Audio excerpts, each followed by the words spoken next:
अभी हम लोगों ने बौद्ध धर्म के बारे में जो पूरा उत्तर वैदिक काल तक का पढ़ा है, अब हम लोग बौद्ध धर्म के बारे में थोड़ा सा जानने का प्रयास करेंगे। बौद्ध धर्म क्या है? 6ठी शताब्दी ईसा पूर्व में धार्मिक आंदोलन शुरू हुए थे, जिसमें बौद्ध धर्म की भूमिका बहुत महत्वपूर्ण थी। बौद्ध धर्म के संस्थापक कौन थे? तो गौतम बुद्ध को बौद्ध धर्म का संस्थापक माना जाता है। ठीक है।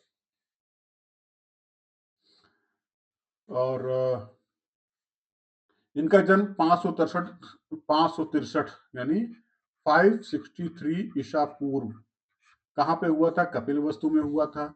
कपिलवस्तु के लुम्बिनी में। लुम्बिनी कहाँ पे? आज के समय में देखा जाता है तो नेपाल में वो स्थान पाया जाता है। कपिलवस्तु के लुम्बिनी वन रुम्मन देई नामक स्थान पर हुआ था। गौतम बुद्ध के बचपन का नाम सिद्धार्थ था। इनके पिता का नाम सुदोधन था और माता का नाम माया देवी और अथवा महामाया कहा जाता है। सुदोधन शाक्य गण के मुखिया थे। ठीक है। सुदोधन किस वंश के थे? शाक्य गण के मुखिया थे। गौतम बुद्ध के जन्म के बाद इनकी माता की मृत्यु हो गई और इनका लालन पालन किसने किया था? इनकी मौसी प्रजापति गौतमी ने किया था। इनका विवाह 16 वर्ष की आयु में यशोधरा से हुआ। तो अभी देखिए, जब बौद्ध धर्म और जैन धर्म की तुलना पढ़ेंगे तब आपको दिखाई देगा कि वो जो यशोधरा है और का स्थान कहाँ कहाँ चेंज, कैसे नाम परिवर्तित होता है। ठीक है। थोड़ा सा कंफ्यूजिंग लगता है आपको कि ये जैन धर्म और बौद्ध धर्म में तो कुछ कुछ चीजों को लेकर आपको कंफ्यूजन क्रिएट होगा। तो आपको वहां पर कंफ्यूजन नहीं, हम इसको आपको वहां पर अलर्ट जरूर करेंगे। ठीक है। तो इनका विवाह किससे हुआ था? यशोधरा से हुआ था। इनको अन्य नाम गोपा और बिंबा भी कहा जाता है। गौतम बुद्ध के पुत्र का नाम राहुल है। राहुल किसके पुत्र का नाम था? गौतम बुद्ध के पुत्र का नाम था। सांसारिक दुखों से व्यथित होकर सिद्धार्थ ने 29 वर्ष किस अवस्था में? 29 वर्ष की अवस्था में गृह त्याग कर दिया। इस घटना को महाभिनिष्क्रमण की कहा जाता है। ये जरूर पढ़ लीजिएगा, मैं आपको इंपॉर्टेंट नोट किए दे रहा हूँ। गृह त्याग के पश्चात सिद्धार्थ ने वैशाली के अलार कलाम से सांख्य दर्शन की शिक्षा प्राप्त की थी। तो इनके पहले गुरु कौन थे? अलार कलाम थे। ये जरूर पढ़ लीजिए। ठीक है, क्योंकि ये क्वेश्चन कई बार पूछा गया है। इसके पश्चात सिद्धार्थ ने राजगीर के रुद्रक रामपुत्र से शिक्षा ग्रहण की। ये भी आपके लिए इंपॉर्टेंट है। महात्मा बुद्ध द्वारा सर्वप्रथम 5 ब्राह्मण सन्यासियों को सारनाथ में उपदेश दिया गया था। कौन? इनके पहले जो शिष्य थे वो कौन थे? ब्राह्मण थे। ये भी क्वेश्चन आपका पूछा गया है। उर्वेला में बिना अन्न जल ग्रहण के 6 वर्ष की कठिन तपस्या के पश्चात 35 वर्ष की आयु में वैशाख की पूर्णिमा को निरंजन नदी के किनारे पीपल वृक्ष के इन्हें क्या हुआ? ज्ञान प्राप्त हुआ था। और इसी कहाँ पे ज्ञान कहाँ मिला इनको? निरंजना नदी के तट पे मिला था। ठीक है। कब मिला था? वैशाख की, वैशाख मतलब गर्मी की पूर्णिमा में। ठीक है, जब हम लोग बुद्ध पूर्णिमा मनाते हैं। ज्ञान प्राप्ति के पश्चात सिद्धार्थ बुद्ध कहलाए और जहां उन्हें ज्ञान प्राप्त हुआ वह स्थान बोध गया हो गया, जो आज कहाँ है? बोध गया बिहार में है। ठीक है। जो उत्तर प्रदेश के मतलब इस जो प्रथम उपदेश उन्होंने दिया ब्राह्मणों को, उसको धर्म चक्र प्रवर्तन नाम दिया जाता है। तो दो नाम, एक महाभिनिष्क्रमण और धर्म चक्र प्रवर्तन, दोनों के बारे में आपको जानना चाहिए। बौद्ध महात्मा बुद्ध ने अपना उपदेश जनसाधारण की भाषा पाली में दिया। तो इनकी भाषा क्या थी? पाली थी। ये जरूर पढ़ लीजिएगा। ठीक है। उन्होंने अपने सर्वाधिक उपदेश कौशल की राजधानी श्रावस्ती में दिया। श्रावस्ती आज कहाँ पर है? बहराइच से कट के इस जिले का निर्माण किया गया और ये श्रावस्ती है जिसकी सीमा नेपाल से लगती है। नेपाल से और उत्तर प्रदेश के बलरामपुर से भी इसकी सीमा लगती है। ठीक है। इनके प्रमुख अनुयायी शासक कौन थे? बिंबिसार थे, प्रसेनजित थे और उदयन थे, जो इनके अनुयायी शासक हुए थे जिन्होंने बौद्ध धर्म को स्वीकार किया था। 483 ईसा पूर्व में कुशीनगर के कुशीनारा नामक स्थान पर 80 वर्ष की आयु में इनकी मृत्यु हो गई। इस घटना को महापरिनिर्वाण की संज्ञा दी जाती है। तो ये जो था बहुत ही महत्वपूर्ण है। तो इनका जन्म कब हुआ? 563 ईसा पूर्व में जन्म हुआ, ये डेट याद रखिए। और 483 ईसा पूर्व में 80 वर्ष की अवस्था में कहाँ हुआ? कुशीनारा में इनका। कुशीनारा कहाँ पे है? कुशीनगर है, उत्तर प्रदेश का एक जिला है कुशीनगर, वहीं पर। इसका मुख्यालय कहाँ पे है? पडरौना में है। ठीक है। और बौद्ध धर्म से कुछ प्रतीक हैं जो महत्वपूर्ण हैं, इसको जरूर पढ़ लीजिए। गर्भस्थ होना यानी हाथी, जन्म कमल या सांड, ग्रह त्याग को घोड़ा कहा जाता है, घोड़ा इनका प्रतीक था। ज्ञान पीपल, क्योंकि पीपल के नीचे इनका ज्ञान मिला था। निर्वाण के लिए पदचिन्ह और महापरिवाण के लिए स्तूप का ये प्रतीक है जो उनके महात्मा बुद्ध की जीवन की घटनाओं पर आधारित हैं।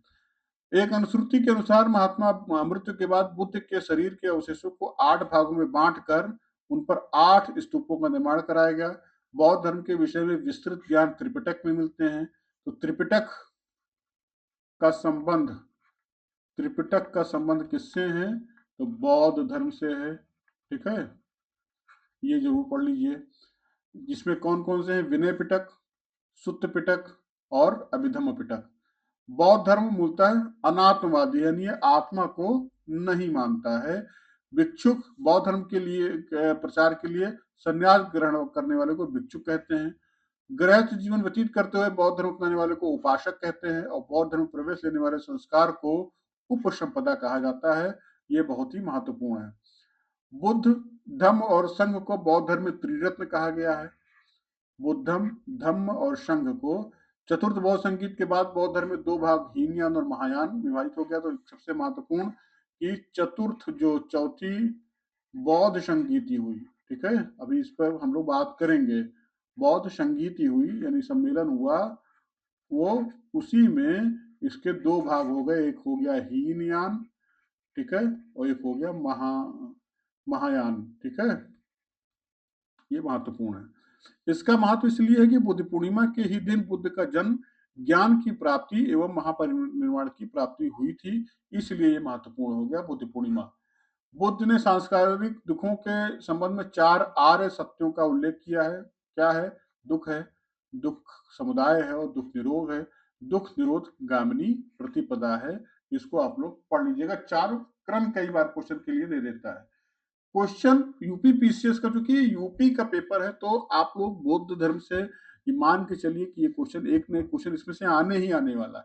जितना मैंने आपको बताया है इसमें से बाहर क्वेश्चन नहीं आएगा बौद्ध धर्म से, इसको केवल नोट करके जाइए। दुख समुदाय को समझने के लिए प्रतीत समुत्पाद की व्याख्या की गई, आपके लिए इंपॉर्टेंट नहीं है। सांसारिक दुखों से मुक्ति हेतु अष्टांगिक मार्ग की बात की गई है, ये कहाँ पे है? बौद्ध धर्म में है। पढ़ना चाहे तो आप लोग पढ़ सकते हैं। सम्यक दृष्टि, सम्यक संकल्प, सम्यक वाक, सम्यक कर्मान, सम्यक आजीव, सम्यक व्यायाम, सम्यक स्मृति और सम्यक समाधि, ये 8 मार्ग जो बताए गए हैं, इन्हीं को हम लोग क्या कहते हैं? अष्टांगिक मार्ग कहते हैं। और अष्टांगिक मार्ग का स्रोत क्या है? तैत्तरीय उपनिषद को माना जाता है। बौद्ध धर्म का पहला जो परम लक्ष्य है, निर्वाण प्राप्त करना है, जिसका अर्थ है दीपक का बुझना, अर्थात जीवन मरण चक्र से मुक्त हो जाना, जिसको हमारे यहाँ यानी हिंदू धर्म फिलॉसफी में हम लोग मोक्ष कहते हैं, उसी को बौद्ध धर्म में निर्वाण कहा गया है। ये चीज ध्यान रखिएगा। तो प्रथम बौद्ध संगीति क्या हुई? 483 ईसा पूर्व में हुई। कहाँ हुई? राजगृह में।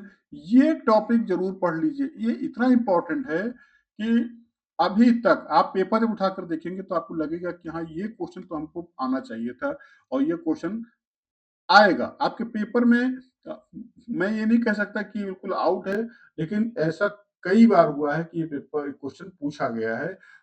मतलब हमें लगता है कि ऐसा कोई पेपर नहीं जिसमें इस पर एक क्वेश्चन न बनता हो। ठीक है, तो प्रथम बौद्ध संगीत कब हुई? 483 ईसा पूर्व में। कहाँ हुई? राजगृह। राजगृह मतलब बिहार में। और इसके अध्यक्ष कौन थे? महाकश्यप। और शासक कौन था? अजातशत्रु के समय में हुआ था। द्वितीय बौद्ध संगीति हुई 383 ईसा पूर्व में, यानी 100 साल के बाद। ये कहाँ हुआ? वैशाली में हुआ और ये भी बिहार में ही। और सर्वकामी इसके अध्यक्ष थे और काला अशोक के समय में हुआ था। तीसरा जो बौद्ध संगीत हुआ वो 247 ईसा पूर्व में हुआ, पाटलिपुत्र में हुआ और मोगलिपुत्र के समय में हुआ और ये अशोक के समय, अशोक के शासक हुआ करते थे। चतुर्थ बौद्ध संगीत की जो थी वो ईसा की प्रथम शताब्दी में हुई, कुंडल वन में हुई। कुंडल वन कहाँ पे है? कश्मीर में। और इसके अध्यक्ष थे वसुमित्र और उपाध्यक्ष थे अश्वघोष। कनिष्क यहाँ पे राजा हुआ करते थे। ठीक है, तो ये जो टॉपिक है ये जरूर पढ़ लीजिएगा। बुद्ध ने मध्यम मार्ग का उपदेश दिया। बौद्ध धर्म आत्मा के अस्तित्व को स्वीकार नहीं करता, अभी हम लोगों ने इस पर डिस्कस किया था, जबकि पुनर्जन्म में विश्वास करता है। जातक कथाओं में भगवान बुद्ध के जन्म पूर्व जन्मों की कथाएं वर्णित हैं। प्रारंभ में संघ में स्त्रियों का प्रवेश वर्जित था, किंतु आनंद के अनुरोध पर संघ में स्त्रियों के प्रवेश की अनुमति दे दी गई। संघ में प्रवेश करने वाली प्रथम स्त्री महात्मा बुद्ध की विमाता यानी मौसी जो थी प्रजापति गौतमी थी। वैशाली की नगर वधु आम्रपाली भी महात्मा की शिष्या हुआ करती थी। कालांतर में महायान दो भागों में शून्यवाद और विज्ञानवाद में विभाजित हो गया। ये महत्वपूर्ण है। शून्यवाद के प्रवर्तक नागार्जुन थे, जो कौन थे? बौद्ध थे। बौद्ध संप्रदाय की एक शाखा वज्रयान के रूप में विकसित हुई। सर्वाधिक बुद्ध मूर्तियों का निर्माण गांधार कला शैली के अंतर्गत किया गया, किंतु बुद्ध की प्रथम मूर्ति संभवतः मथुरा कला के अंतर्गत बनी थी। ये महत्वपूर्ण है। किस कला के अंतर्गत बुद्ध की पहली मूर्ति बनी थी, ये आप लोग जरूर पढ़ लीजिए। बुद्ध द्वारा प्रदत्त पंचशील उपदेश का उल्लेख छांदोग्य उपनिषद में मिलता है। ये महत्वपूर्ण है। बुद्ध घोष की जो कृति है विशुद्ध मग में बौद्ध सिद्धांतों का स्पष्टीकरण किया गया, इसे बौद्ध सिद्धांत कोश भी कहा गया है। ये इंपॉर्टेंट है, देख लीजिएगा बौद्ध सिद्धांत कोश का जो है वो कब बना था। जैन धर्म के भगवती सूत्र और बौद्ध ग्रंथ उत्तर निकाय में 16 महाजनपदों का उल्लेख मिलता है। अब थोड़ा सा महाजनपदों के बारे में, और ये टॉपिक जो महाजनपद का है ये बहुत इंपॉर्टेंट है। महाजनपद जो है वो दो प्रकार से क्वेश्चन पूछता है। एक कि महाजनपद की राजधानी क्या थी, और दूसरा आज के समय में वो कहां पर है। तो एक अंग चंपा इसकी राजधानी थी और ये भागलपुर बिहार में है। अवंती ये उज्जैन यानी महिष्मती यानी में इसका जो राजधानी थी, और मालवा मध्य प्रदेश में, उज्जैन जो आज के महाकाल में है वो वहाँ पे ये हुआ करता था और वर्तमान स्थिति मालवा में है। सूरसेन मथुरा में, मथुरा यानी उत्तर प्रदेश में। काशी वाराणसी में, वाराणसी के आसपास के क्षेत्र। कौशल की राजधानी श्रावस्ती अभी मैंने डिस्कस किया था आपसे। कुरु इंद्रप्रस्थ दिल्ली जो थी आधुनिक दिल्ली मेरठ हरियाणा के क्षेत्र आता था। कंबोज हाटक राजपुर राजौरी और हजारा क्षेत्र दक्षिण पश्चिमी कश्मीर में है। अश्मक पोटिल या पोतन इसकी राजधानी थी, गोदावरी नदी क्षेत्र में था और दक्षिण भारत का एकमात्र जनपद था ये। चेदी जो था ये शुक्तिमती इसकी राजधानी थी और बुंदेलखंड उत्तर प्रदेश में इसको आज की डेट में माना जाता है। पांचाल इसकी राजधानी अहिछत्र या कांपिले थी। इसको बरेली बदायूं फर्रुखाबाद के रूप में हम लोग आज की डेट में जानते हैं, स्थान पर है। वज्र वैशाली विदेह मुजफ्फरपुर एवं दरभंगा में के मिथिला के आसपास के क्षेत्र को हम लोग बिहार में है वज्र, और इसकी राजधानी क्या थी? वैशाली विदेह। वत्स की राजधानी कौशाम्बी थी और ये कहाँ पे है? कौशाम्बी आज का जिला भी है उत्तर प्रदेश का, और ये थी प्रयागराज के आसपास के क्षेत्र, प्रयागराज से ही हटके कौशाम्बी जिला बना हुआ है। मगध गिरिव्रज राजगृह जो आज का पटना है ये माना जाता है। इसकी राजधानी पाटलिपुत्र थी। मगध की राजधानी का राजगृह गिरिव्रज और पाटलिपुत्र तीनों माना जाता है। मत्स्य जो थी विराटनगर थी, ये जयपुर राजस्थान के आसपास के क्षेत्र को माना जाता है। मल्ल जो थी पावापुरी पावा और कुशीनगर थी यानी कुशावती कुशीनगर का देवरिया आदि जिसमें माने जाते हैं। गांधार जो था वो तक्षशिला रावलपिंडी और पेशावर जो है माना जाता था। ठीक है, तो गांधार की राजधानी क्या थी? तक्षशिला थी। एक बार फिर से देख लेते हैं। अंग जो थी वो चंपा, अंग की राजधानी चंपा थी। अवंती की राजधानी उज्जैनी या महिष्मती थी। सूरसेन की राजधानी मथुरा थी। काशी की वाराणसी थी और कौशल की श्रावस्ती साकेत थी।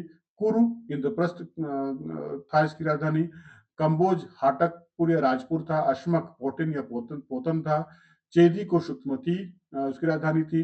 पांचाल राज्य की राजधानी अहिछत्र या कांपिली थी। कांपिली जो है बरेली बदायूं के आसपास को माना जाता है। वज्र यानी वैशाली विदेह इसकी राजधानी थी। वत्स की राजधानी कौशाम्बी थी। मगध की गिरिव्रज राजगृह हुआ करती थी।